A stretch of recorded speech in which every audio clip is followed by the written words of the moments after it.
നമസ്തേ. നിങ്ങൾ കേൾക്കുന്നത് പ്രേം അൻമോൾ ഹോദ ഹൈവാണി. ഞാൻ നിങ്ങളുടെ ഹോസ്റ്റ് വാണി. കഴിഞ്ഞ എപ്പിസോഡിൽ അൽക്കമാം എന്റെ വിവാഹത്തെക്കുറിച്ചുള്ള ചർച്ച തുടങ്ങിയിരുന്നു. ഇന്ന് എന്റെ പപ്പിയുടെ പ്രണയത്തെക്കുറിച്ചുള്ള അൽക്കമാമിന്റെ ദാർശനികമായ കാഴ്ചപ്പാടും ഞാൻ നിരസിച്ച യോഗേഷ്ജിയുടെ വിചിത്രമായ വിവാഹാഭ്യർത്ഥനയും എന്റെ വിരഹവേദനയെ എന്നേക്കുമായി ഇല്ലാതാക്കിയ ആ സന്തോഷവാർത്തയും നിങ്ങൾ കേൾക്കും. അൽക്കമാമിന്റെ ദാർശനിക കാഴ്ചപ്പാട്. വിവാഹത്തിനായുള്ള ദൃഢനിശ്ചയം. സ്വപ്നിൽ ഇപ്പോഴും എന്നെ വിവാഹം കഴിക്കാൻ ആഗ്രഹിക്കുന്നുവെന്ന് അൽക്കമാം സ്ഥിരീകരിച്ചു. എന്നാൽ ഞാൻ എന്റെ സുചിന്തിതമായ മറുപടി നൽകി, എനിക്ക് പപ്പിയെ തനിയെ വിടാൻ കഴിയില്ല. അതിനാൽ എനിക്ക് വിവാഹം കഴിക്കാൻ സാധിക്കില്ല. ഒറ്റപ്പെടലിനുള്ള പരിഹാരം. പപ്പയുടെ മാനസികവും ശാരീരികവുമായ ആവശ്യങ്ങളെക്കുറിച്ച് മാം വാദിച്ചു. എന്നാൽ പപ്പയുടെയും മാമിന്റെയും വിവാഹത്തെക്കുറിച്ച് ചിന്തിക്കാൻ പോലും എനിക്ക് ധൈര്യമുണ്ടായിരുന്നില്ല. പ്രണയത്തിന്റെ മാറ്റം. അൽക്കമാം എന്തുകൊണ്ടാണ് 45-ാം വയസ്സിൽ വിവാഹം കഴിക്കാതിരുന്നതെന്ന് അർദ്ധനിദ്രയിൽ എനിക്ക് മനസ്സിലായി. ഇപ്പോൾ അവരുടെ പ്രണയം ഒരു സഹോദരതുല്യമായ സ്നേഹമായി മാറിയിരിക്കുന്നു. അവരോട് വിവാഹം കഴിക്കാൻ പറയുന്നത് വലിയൊരു തെറ്റാകുമായിരുന്നു. വികാരങ്ങളും ആത്മനിയന്ത്രണവും. വിരഹത്തിന്റെ വേദന. സ്വപ്നിലിന്റെ ഔദ്യോഗികമായ വിവാഹാഭ്യർത്ഥന എന്റെ മനസ്സിനെ മധുരമായ സങ്കല്പങ്ങളും ആഗ്രഹങ്ങളും കൊണ്ട് നിറച്ചു. നമ്മുടെ മധുരമായ ഒത്തുചേരലിന്റെ സുഖത്തിൽ ചിലവഴിക്കേണ്ട ഈ സമയം ഞാൻ വിരഹവേദനയിൽ ചിലവഴിക്കുകയാണെന്ന് എനിക്ക് തോന്നി. ഒരു നിമിഷത്തെ ഭ്രാന്ത്. എന്നിൽ ഒരു ഭ്രാന്ത് ആവേശിച്ചു. എന്നെത്തന്നെ നിയന്ത്രിക്കാനായി ഞാൻ സ്വന്തം കവിളിൽ ഒരു അടി കൊടുത്തു. അത് വേദനയുണ്ടാക്കി. എങ്കിലും എന്നിലെ വികാരത്തള്ളിച്ച ഒന്ന് അടങ്ങി. വിതുരന്റെ വിവാഹാഭ്യർത്ഥന നിരസിക്കുന്നു. സത്യത്തിന്റെ ഉരകല്ല്. ഞാൻ ഒരു കഫേയിൽ വെച്ച് യോഗേഷ്ജിയെ കണ്ടു. അദ്ദേഹം വലിയ പ്രതീക്ഷയിലായിരുന്നു. പപ്പയുടെ ഉദാഹരണം പറഞ്ഞുകൊണ്ട് ഞാൻ പറഞ്ഞു, 45 വയസ്സിനു മുകളിൽ ഇത് ശാരീരിക ആവശ്യത്തേക്കാൾ ഉപരി ഒരു മാനസിക ആവശ്യമായി മാറുമെന്ന് എനിക്ക് തോന്നുന്നു. അതിനാൽ പങ്കാളിയെ നഷ്ടപ്പെട്ടവർ വിവാഹം കഴിക്കുന്നത് നല്ലൊരു തീരുമാനമാണ്. അഭ്യർത്ഥനയ്ക്ക് വിരാമം. അദ്ദേഹത്തിന് വിഷമമുണ്ടാക്കുന്ന ഒരു ഉപദേശം ഞാൻ നൽകി. നിങ്ങൾ വിവാഹം കഴിക്കൂ, പക്ഷേ നിർഭാഗ്യവശാൽ പങ്കാളിയെ നഷ്ടപ്പെട്ടവരോ വിവാഹമോചിതരോ ആയ ഒരു സ്ത്രീയെ വിവാഹം കഴിക്കൂ. അവസാന കാരണം. യോഗേഷ്ജി നിരാശനായപ്പോൾ ഞാൻ അവസാന കാരണം പറഞ്ഞു. യഥാർത്ഥത്തിൽ എന്റെ വിവാഹം അമേരിക്കയിൽ താമസിക്കുന്ന ഒരു ഇന്ത്യൻ വംശജനുമായി നിശ്ചയിച്ചിരിക്കുകയാണ്. ഞാൻ ചിരിച്ചുകൊണ്ട് പറഞ്ഞു, ഇല്ലെങ്കിൽ അദ്ദേഹം വിവാഹം കഴിക്കാത്ത മറ്റേതെങ്കിലും പെൺകുട്ടിക്കായി കാത്തിരിക്കുമായിരുന്നു. അവസാന സന്തോഷവാർത്ത. സ്വയം പരിഹാരം. യോഗേഷ്ജിയോട് അപ്രയസത്യം പറഞ്ഞതിനുശേഷം ഇന്ന് എന്റെ കണ്ണുകളിൽ ഞാൻ ഒരു പ്രശ്നമായല്ല, മറിച്ച് ഒരു പരിഹാരമായാണ് കാണപ്പെടുന്നതെന്ന് എനിക്ക് തോന്നി. സന്തോഷത്തിന്റെ കോൾ. ഏകദേശം 15 ദിവസങ്ങൾക്ക് ശേഷം എനിക്ക് രാശീലിന്റെ കോൾ വന്നു. അവൾ അതീവ സന്തോഷത്തിലായിരുന്നു. രാശീൽ ആ സന്തോഷവാർത്ത അറിയിച്ചു. വാണി, സ്വപ്നിൽ അടുത്ത ആഴ്ച ഭാരതത്തിലെത്തുന്നു. സ്വപ്നിൽ ഭാരതത്തിലേക്ക് വരുന്നു. ഇത് എനിക്കും പപ്പയ്ക്കുമുള്ള ഒറ്റപ്പെടലിന് ശാശ്വതമായ പരിഹാരം നൽകുമോ? എന്റെ പ്രണയത്തെ വാക്കുകളിലൂടെ അംഗീകരിക്കാൻ എനിക്ക് കഴിയുമോ? പ്രണയത്തിന്റെ ആത്മനിയന്ത്രണം. വിതുരന്റെ അഭ്യർത്ഥന നിരസിക്കൽ. സ്വപ്നിലിന്റെ ഭാരതത്തിലേക്കുള്ള വരവ്. പ്രേം അൻമോൾ ഹോദ ഹൈവാണി യിൽ നിങ്ങൾ കേൾക്കും. എപ്പിസോഡ് 63. പപ്പയുടെ പ്രണയം. യോഗേഷ്ജിയുടെ അഭ്യർത്ഥന നിരസിക്കൽ. സ്വപ്നിലിന്റെ വരവ്. അതുകൊണ്ട് എന്ത് മാറ്റമാണ് ഉണ്ടാകാൻ പോകുന്നത്? അമേരിക്കയിൽ എന്തെങ്കിലും പ്രത്യേകമായി സംഭവിച്ചോ? മാം മറുപടി നൽകുന്നതിന് പകരം 2 ചോദ്യങ്ങൾ ചോദിച്ചു. യഥാർത്ഥത്തിൽ ഈ കാര്യം രാശീലും എന്നോട് പറഞ്ഞിരുന്നു. സ്വപ്നിലിന് ഇത് പറയാൻ ഒരുപാട് അവസരങ്ങളുണ്ടായിരുന്നു. എന്നിട്ടും അദ്ദേഹം എന്നോട് പറഞ്ഞില്ല. അതുകൊണ്ടാണ് ഞാൻ ചോദിച്ചത്. ഞാൻ കാരണം വ്യക്തമാക്കി. രാശീൽ അവസാനമായി ഈ കാര്യം പറഞ്ഞത് വെറും 2 ദിവസം മുൻപാണ്. മാം പുഞ്ചിരിയോട് പറഞ്ഞു. ഇത് കേൾക്കുന്നത് എനിക്ക് വലിയ ആശ്വാസമായി. സ്വപ്നിൽ എന്നോട് പറഞ്ഞില്ലെങ്കിലും അദ്ദേഹം തന്റെ പഴയ തീരുമാനത്തിൽ ഉറച്ചു നിൽക്കുന്നു എന്നാണ് ഇതിനർത്ഥം. സ്വപ്നിൽ നല്ലൊരു പയ്യനാണ്. അദ്ദേഹത്തെ വിവാഹം കഴിക്കുന്നത് എന്റെ ഭാഗ്യമാണ്. എങ്കിലും ഞാൻ എന്റെ പഴയ തീരുമാനത്തിൽ ഉറച്ചു നിൽക്കുന്നു. എനിക്ക് പപ്പയെ തനിയെ വിടാൻ കഴിയില്ല. അതിനാൽ എനിക്ക് വിവാഹം കഴിക്കാൻ സാധിക്കില്ല, ഞാൻ പറഞ്ഞു. ഈ മറുപടി ഞാൻ നേരത്തെ ആലോചിച്ചു വെച്ചതായിരുന്നു. കുറച്ചു ദിവസങ്ങളായി എന്റെ പപ്പിയും അൽക്കമാമും വിവാഹം കഴിക്കുകയാണെങ്കിൽ എനിക്ക് സമാധാനമായി സ്വപ്നിലിനെ വിവാഹം കഴിക്കാമെന്ന് ഞാൻ കരുതുന്നു. അപ്പോൾ അമേരിക്കയിൽ താമസിക്കാനും എനിക്ക് വിരോധമുണ്ടാകില്ല.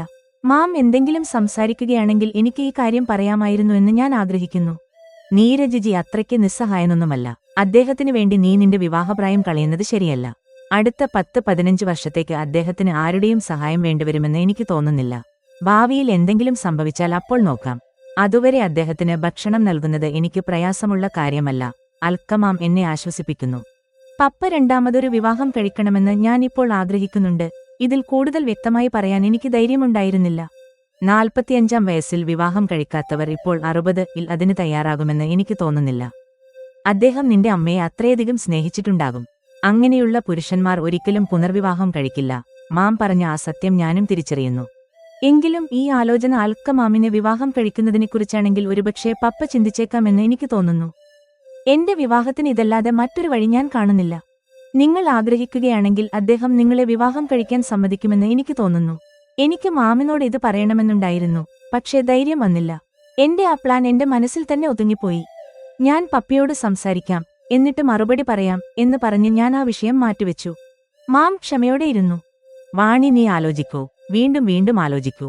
ഇതിൽ നിന്ന് എന്തെങ്കിലും ഒരു വഴി തെളിയും. മാം എന്നെ നിർബന്ധിച്ചില്ല. രാത്രി മാം ഉറങ്ങിയപ്പോൾ ഞാൻ അവരുടെ അടുത്ത് കിടന്ന് ഓരോന്ന് ആലോചിച്ചു. അങ്ങനെയെല്ലാം നല്ല രീതിയിൽ തന്നെ കഴിഞ്ഞു. എന്റെ ആ ബുദ്ധികൊണ്ടുള്ള നീക്കം ഞാൻ കാണിക്കാതിരുന്നത് നന്നായി. അൽക്ക മാമിനോട് വിവാഹത്തെക്കുറിച്ച് ചോദിച്ചിരുന്നെങ്കിൽ അത് വലിയൊരു തെറ്റാകുമായിരുന്നു എന്ന് ഇപ്പോൾ എനിക്ക് തോന്നുന്നു. അവർ പപ്പയെ സ്നേഹിക്കുന്നു എന്നതിനർത്ഥം ഈ പ്രായത്തിൽ അവർ വിവാഹം കഴിക്കാൻ ആഗ്രഹിക്കുന്നു എന്നല്ല. ഇന്ന് സമൂഹത്തിൽ അവർക്കുള്ള ആ വലിയ ബഹുമാനം അവർ എന്തിനു കളയണം? അവർ പപ്പയെ സ്നേഹിക്കുന്നില്ല എന്ന് ഇതിനർത്ഥമില്ല. പ്രായം കൂടുന്നതിനനുസരിച്ച് അവരുടെ സ്നേഹമൊന്നും പ്രതീക്ഷിക്കാത്ത ഒരു സ്നേഹമായി മാറിക്കഴിഞ്ഞു. ഞാൻ അമേരിക്കയിലായിരുന്നപ്പോൾ അവർ പപ്പയ്ക്ക് ഒരു കുറവും വരുത്തിയിട്ടില്ല. യൗവനത്തിൽ പോലും അവർ സംസ്കാരത്തിന് വിരുദ്ധമായി ഒന്നും ചെയ്തിട്ടില്ല. അപ്പോൾ ഇന്ന് അവർ എന്തിനാണ് മറ്റൊന്നിനായി ദാഹിക്കുന്നത്? പപ്പയോടുള്ള അവരുടെ ആ പഴയ പ്രണയം ഇപ്പോൾ ഒരു സഹോദരതുല്യമായ സ്നേഹമായി മാറിയിരിക്കുന്നു. ഇത് എനിക്കിപ്പോൾ വ്യക്തമായി മനസ്സിലായി. അൽക്കമാം വഴി സ്വപ്നിലിന്റെ വിവാഹാഭ്യർത്ഥന എനിക്ക് ലഭിച്ചു കഴിഞ്ഞു. ഇന്നത്തെ ദിവസത്തെ വലിയ നേട്ടം ഇതുതന്നെയാണ്.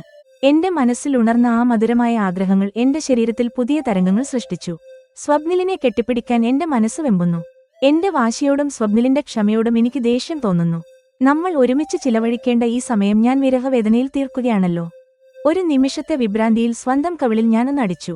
അത് വേദനയുണ്ടാക്കിയെങ്കിലും എന്നിലെ ആ വികാരം ഒന്ന് ശമിച്ചു. രംഗം മാറുന്നു. ഞാൻ കുറെ ദിവസങ്ങളായി യോഗേഷ്ജിയെ കാണാൻ ആഗ്രഹിക്കുകയായിരുന്നു. സൗമ്യയിൽ നിന്ന് അദ്ദേഹത്തിന്റെ നമ്പർ വാങ്ങി വിളിച്ചു കാണാൻ സമയം ചോദിച്ചു. തീരുമാനിച്ചതുപോലെ അടുത്ത ദിവസം സ്കൂളിൽ നിന്ന് മടങ്ങുമ്പോൾ ഞങ്ങൾ ഒരു കഫേയിൽ വെച്ച് കണ്ടു. യോഗേഷ്ജി വലിയ പ്രതീക്ഷയിലായിരുന്നു. ഞാൻ വിളിച്ചു കാണണമെന്ന് പറഞ്ഞപ്പോൾ മറുപടി അനുകൂലമായിരിക്കുമെന്ന് അദ്ദേഹം കരുതുന്നുണ്ടാകാം. അദ്ദേഹത്തിന്റെ ആവേശം കണ്ട് എനിക്ക് ഭയം തോന്നി. ഞാൻ സംഭാഷണം ശ്രദ്ധയോടെ തുടങ്ങണം. ഞാൻ 12ാം ക്ലാസ്സിൽ പഠിക്കുമ്പോൾ അമ്മ മരിച്ചു. അന്ന് പപ്പയുടെ പ്രായം നിങ്ങളുടെ ഇന്നത്തെ പ്രായത്തിന് തുല്യമായിരുന്നു. അദ്ദേഹം വിവാഹം കഴിച്ചില്ല. ഇന്ന് എനിക്ക് തോന്നുന്നു അദ്ദേഹം വിവാഹം കഴിക്കണമായിരുന്നു എന്ന് ഞാൻ പറഞ്ഞു തുടങ്ങി. അതെ അതെ, ഞാനും അത് തന്നെയാണ് ചിന്തിക്കുന്നത്. ഓരോരുത്തർക്കും ശാരീരികമായ ആവശ്യങ്ങളുണ്ടാകും. അതിനൊരു പങ്കാളി അത്യാവശ്യമാണ്. അതുകൊണ്ടാണ് ഞാൻ വിവാഹം കഴിക്കാൻ ആഗ്രഹിക്കുന്നത്, യോഗേഷ്ജി ആവേശത്തോടെ പറഞ്ഞു. യോഗേഷ്ജി ശാരീരിക ആവശ്യത്തിനാണ് മുൻഗണന നൽകി സംസാരിച്ചത്. എന്റെ കാഴ്ചപ്പാട് അതിൽ നിന്ന് വ്യത്യസ്തമാണ്. 45 വയസ്സിനു ശേഷം ഇത് ശാരീരിക ആവശ്യത്തേക്കാൾ മാനസികമായ ആവശ്യമായി മാറുമെന്ന് എനിക്ക് തോന്നുന്നു. അതിനാൽ ഒരു പങ്കാളിയെ കണ്ടെത്തുന്നത് നല്ല തീരുമാനമാണ്. ഇപ്പോൾ എന്റെ പപ്പയെ നോക്കൂ. അദ്ദേഹം ഒറ്റക്കാണ്. അദ്ദേഹത്തിന് 60 വയസ്സായി. ഇപ്പോൾ അദ്ദേഹത്തിന് മാനസികമായ പിന്തുണയാണ് വേണ്ടത്. പപ്പ ഒറ്റയ്ക്കായി പോകുമെന്ന ചിന്തയിലാണ് എനിക്ക് വിവാഹം കഴിക്കാൻ കഴിയാത്തത്. ഞാൻ എന്റെ നിലപാട് വ്യക്തമാക്കി. നീ അദ്ദേഹത്തെക്കുറിച്ച് വിഷമിക്കേണ്ട. വിവാഹശേഷം അദ്ദേഹത്തെ നമുക്കൊപ്പം തന്നെ താമസിപ്പിക്കാം. യോഗേഷ്ജി ധൃതി കാണിക്കുന്നു. ഞാൻ സമ്മതം മൂളുന്നതിനു മുൻപേ അദ്ദേഹം വിവാഹം ഉറപ്പിച്ചതുപോലെ സംസാരിക്കുന്നു. ഇനി വൈകിക്കുന്നത് ശരിയല്ല എന്ന് എനിക്ക് മനസ്സിലായി. യോഗേഷ്ജി, നിങ്ങൾ സൗമ്യയുടെ അച്ഛനാണ്. അതിനാൽ എനിക്ക് നിങ്ങളോട് വലിയ ബഹുമാനമുണ്ട്. നിങ്ങൾ വിവാഹം കഴിക്കണം. പക്ഷേ നിർഭാഗ്യവശാൽ പങ്കാളിയെ നഷ്ടപ്പെട്ടവരോ വിവാഹമോചിതരോ ആയ ഒരു സ്ത്രീയെ വിവാഹം കഴിക്കൂ. അവർ നിങ്ങളുടെ പ്രായത്തിന് അടുത്തുള്ളവരാണെങ്കിൽ അത് ഇനിയും നല്ലതാണ്. ഞാൻ അദ്ദേഹത്തിന് വിഷമമുണ്ടാക്കുന്ന ഒരു ഉപദേശം നൽകി. അദ്ദേഹം കോഫി കുടിച്ചുകൊണ്ടിരുന്നപ്പോൾ പെട്ടെന്ന് സ്തംഭിച്ചുപോയി. ചൂടുള്ള കോഫി അദ്ദേഹം കഷ്ടപ്പെട്ടിറക്കി. അദ്ദേഹത്തിന്റെ കണ്ണുകൾ നിറഞ്ഞു. ഇതിന്റെ അർത്ഥം നിങ്ങൾ എന്നെ വിവാഹം കഴിക്കാൻ നിരസിക്കുന്നു എന്നാണോ? അദ്ദേഹത്തിന്റെ ശബ്ദത്തിൽ വേദന പ്രകടമായിരുന്നു. യോഗേഷ്ജി പറയൂ. സൗമ്യയ്ക്ക് വിവാഹപ്രായമാകുമ്പോൾ അവളേക്കാൾ 10-15 വയസ്സ് മൂത്ത ഒരു വിതുരന് നിങ്ങൾ അവളെ വിവാഹം കഴിച്ചു കൊടുക്കുമോ? ഞാൻ ചോദിച്ചു. അദ്ദേഹത്തിന് മറുപടി ഉണ്ടായിരുന്നില്ല. അദ്ദേഹം അവിടെ നിന്ന് ഉടനെ പോകാൻ ആഗ്രഹിച്ചു. വെയിറ്ററെ വിളിച്ചു ബിൽ പേ ചെയ്തു.